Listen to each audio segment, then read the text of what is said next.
What's in the box? What's in the fucking box? Hello ladies and gents, and welcome back to What's in the Box. My name is Jack. A really big package arrived today, and it looks like it came all the way from the US, the United States. I think I know what it is, and if I'm correct, this is a big day for my collection. Lovely big box, and it looks like it's sturdy enough. It's gotten a couple of dents on its way over. I've had to put the coffee on top of it because the box is so big, you know. I'd have to put it out of frame and then it would just look weird. So here's to you. It's quite a shallow box, but overall it's big. We'll get straight to it. We'll open this bad boy up. Some of these bubbles.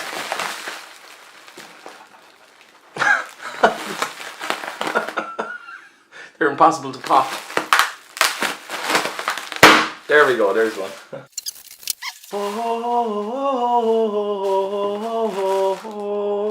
Full throttle, ladies and gents, a LucasArts adventure game, and it's the long form box.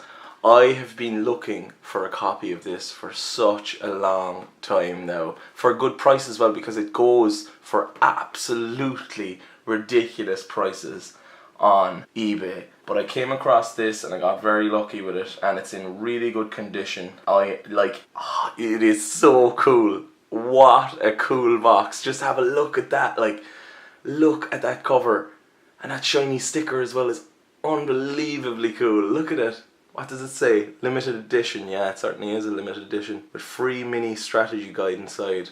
I don't know if it comes with the strategy guide. I hope it comes with as much of the stuff as I can get with it, but it's more about this box really, and adding it to the collection.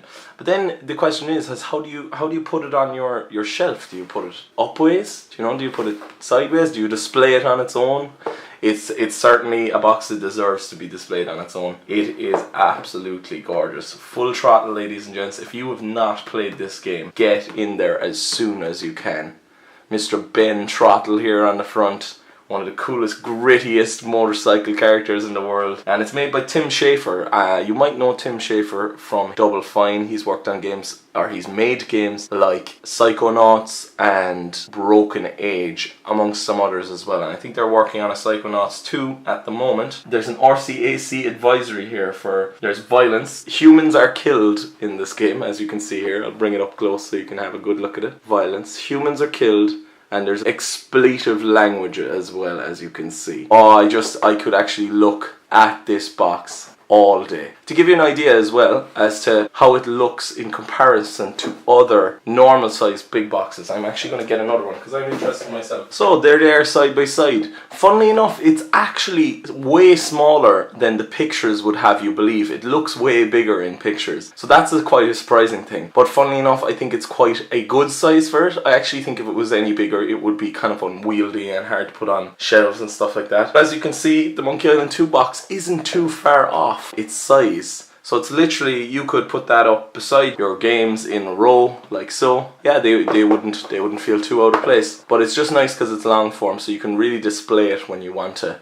Anyway, Monkey Island 2 is the perfect box to compare anything against, so off you go, Mr. Monkey Island. Right, back to Full Throttle. I could literally look at this cover all day, but we have to move on. Sadly, it's a video. I'm just going to have a look at all the sides for you. So Full Throttle, there's Ben up the side in one of the cutscenes. Now, recently, the remastered version of this was released, so if you have never played Full Throttle, now kind of is the perfect time really, because you've got a remastered version of it done by Double Fine, and they did a really good job. I've been playing away from time to time on my PlayStation 4, and I've been playing that from time to time, and it's actually been really nice to see how they cleaned up all the art, and they brought in the original tracks that were used for the music in the game, and they basically polished them off and put them in really high quality into the game. So they would have been quite downsampled for the original, this version of the game, because they had to all fit onto one CD as far as I'm aware. So they kind of had to compress a lot of stuff to make it all fit. And specifically in music is usually the first to lose the fidelity back then, because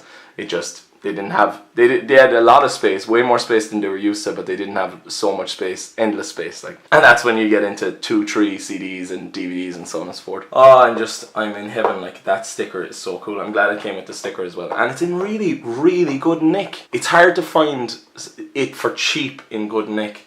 I look at that back of the box, there's so much going on there. So much writing. That is like the most writing I think I've ever seen on a big box PC game. 1 minute you're on the road riding, not a care in the world. Then some guy in a suit comes along and he says he's got a deal for you and your gang. But when you come to, you've got a lump on your head, the law on your back, and a feeling in your gut that the road you're on is about to get a lot rougher. And yes, of course, for any of those who don't know, there's a guest star in the game in the form of Mr. Mark Hamill. Yes, he plays the wonderful villain Mr. Rip Burger. Definitely worth checking out for his performance as Mr. Rip Burger alone. Who's this down here?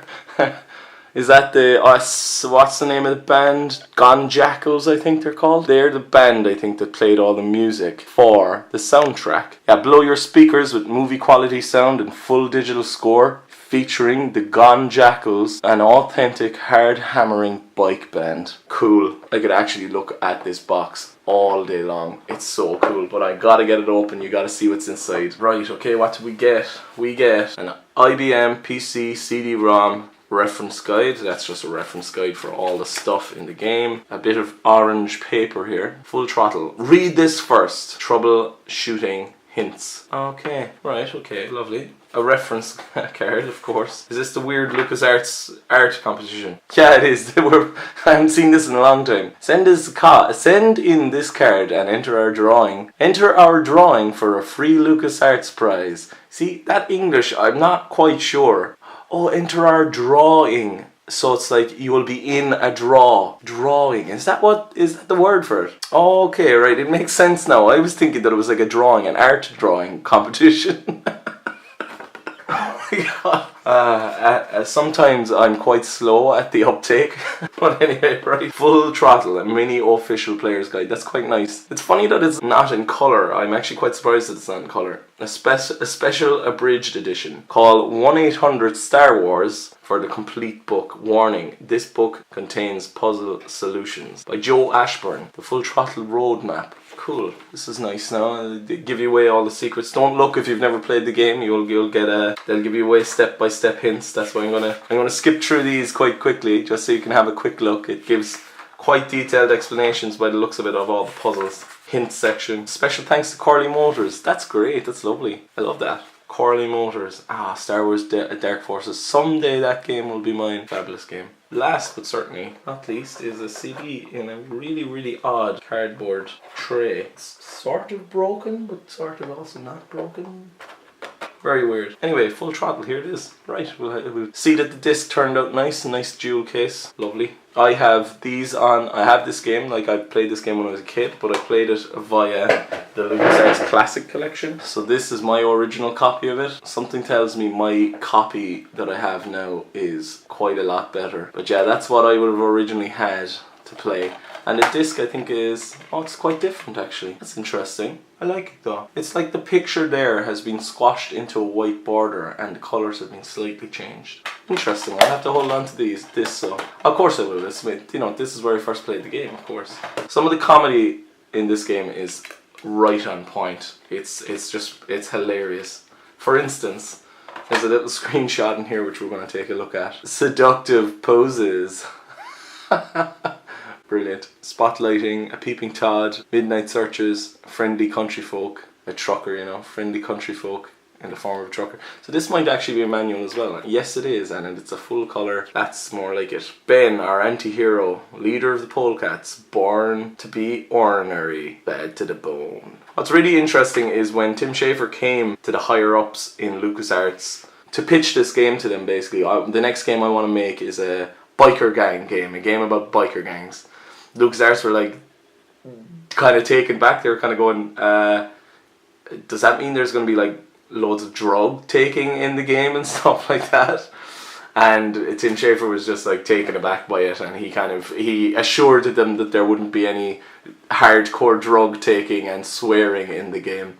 But what's funny is they left him off to his own devices. I don't know if he got a huge budget for the game, but I know that he worked heart and bone to get the game out and get it done, and it actually became LucasArts' best-selling game on their point-and-click lineup. So the next game he got to make, he basically was given infinite funds, and of course the next game he made after this is the very well known and loved Grim Fandango. Yeah, so basically this game allowed him to do so. There was also a cancelled sequel for Full Throttle, which is very sad for me, because I would have loved to see this story continued. Like, the one complaint I have about Full Throttle is that Full Throttle is quite short, which is quite sad because it's a great game and it's a great story and a great characters. But they were going to make a sequel to it, and the sequel was going to kind of be like a 3D beat 'em up / puzzle game. But it got canned because point and click games were just out of fashion. They were niche at that point and people didn't really want them anymore. And it's funny, while he made the game that sold the best for LucasArts in Full Throttle, he actually also is, you know, people say he killed the point and click adventure with Grim Fandango. Grim Fandango killed the point and click adventure. But it really didn't. It's just the fact that point and click adventure games are just a bit niche, and they kind of were really niche in the late 90s. Like, first person shooters had just become like every game was a first person shooter, so people didn't really have much interest anymore, sadly, in the kind of slower paced point and click stuff, which is very, very sad, because like the output from LucasArts from when they started making point and click games in Maniac Mansion to when they finished up with Grim Fandango was consistently great. Although they did make Escape from Monkey Island after Grim Fandango, and I'm happy that that got made. A lot of people don't like that game, but I absolutely love it. I bought it when it came out, so I was a kid as well when it came out, so I have a real fondness for that game and a nostalgia for it. Yeah, it's kind of sad that the sequel was canned, Full Throttle, but it's very interesting, and if you have any interest in biker gangs and point and click adventures, check this game out. And even if you don't have any interest in point and click adventures, check this game out. It's really, really good. The soundtrack is great fun, the characters are fantastic. It's short enough that you could play through it and enjoy it rather than something very, very long, and I think it might give you a taste for more point and click adventures. But ladies and gents, I'm so happy to finally have this in my collection. I'm going to leave it there. My name is Jack. Please do like, comment and subscribe if you like the channel, and let us know what you think of these videos. Thank you very much for watching. This is What's in the Box. Goodbye!